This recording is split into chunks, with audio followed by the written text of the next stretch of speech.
অসাধারণ একটি সরস্বতী প্রতিমা গড়ে তাক লাগালো জলপাইগুড়ির একাদশ শ্রেণীর ছাত্র জ্যোতির্ময় দাস। জলপাইগুড়ি শহরের ডাঙ্গাপাড়া এলাকার বাসিন্দা জ্যোতির্ময় জলপাইগুড়ির অরবিন্দ মাধ্যমিক বিদ্যালয়ের একাদশ শ্রেণীর ছাত্র জ্যোতির্ময় খুব ছোট থেকেই প্রতিমা গড়তে ভালোবাসে। পড়াশোনার ফাঁকে গত প্রায় 1 মাস ধরে এই প্রতিমাটি তৈরি করেছে সে। নিজের হাতে তৈরি এই সরস্বতী প্রতিমাটি মূলত দেশবন্ধুনগর উচ্চ মাধ্যমিক বিদ্যালয়ের জন্য তৈরি করেছে জ্যোতির্ময়। এই স্কুলের পুজোর জন্য এর আগেও তাকে দিয়ে প্রতিমা তৈরি করিয়েছেন স্কুলের শিক্ষকরা। কিশোর এই শিল্পী জানায়, বাঁশ, কাঠ, খড়, মাটি এবং বিভিন্ন সরঞ্জাম দিয়ে এই প্রতিমাটি তৈরি করেছে সে।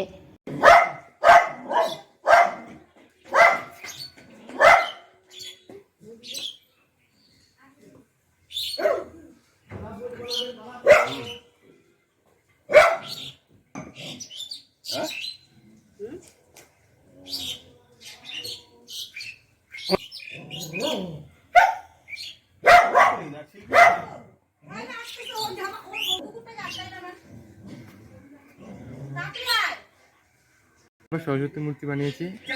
তো আমার নাম জ্যোতির্ময় দাস, আমি ডাঙ্গাপাড়া 11 নম্বর গলির বাসিন্দা এবং আমি দেশবন্ধুনগর উচ্চ মাধ্যমিক বিদ্যালয়ে 11 ক্লাসের ছাত্র এবং আমি এটা আমার শখের মাধ্যমে বানাচ্ছি। মানে স্কুলেই ঠাকুর? হ্যাঁ, স্কুলের উদ্যোগে আমি আগামী বছর এবং এই বছরও বানাচ্ছি। 2 বছর ঠাকুর বানানো হলো। হঠাৎ এরকম উদ্যোগ কেন? হঠাৎ বলতে মানে আমার ছোটোর থেকেই শখ, যাকে বলে, মানে শখের মাধ্যমে আমি এগুলো করছি। আর হচ্ছে এর মধ্যে আমার মা বাবা, মাসি সবাই আমাকে সাহায্যের মাধ্যমে এগিয়ে দিচ্ছে এবং আমি আরও যেন উপরেও যেতে পারি এটুকুনি আশা রাখবো।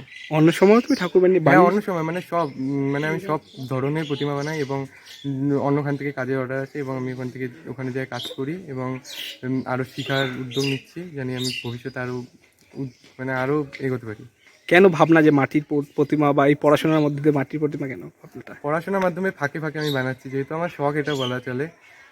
এবার শখটাকে জানি না আমি কি হবে, প্রফেশনে যাই কি না জানি না, কিন্তু আমি শখের মাধ্যমে এখন বানাচ্ছি। কত ফুট এই ঠাকুর? 7 ফুট। ওর ঠাকুর বানানোর জন্য যা প্রয়োজন আমি সবসময় এটা এনে দিই।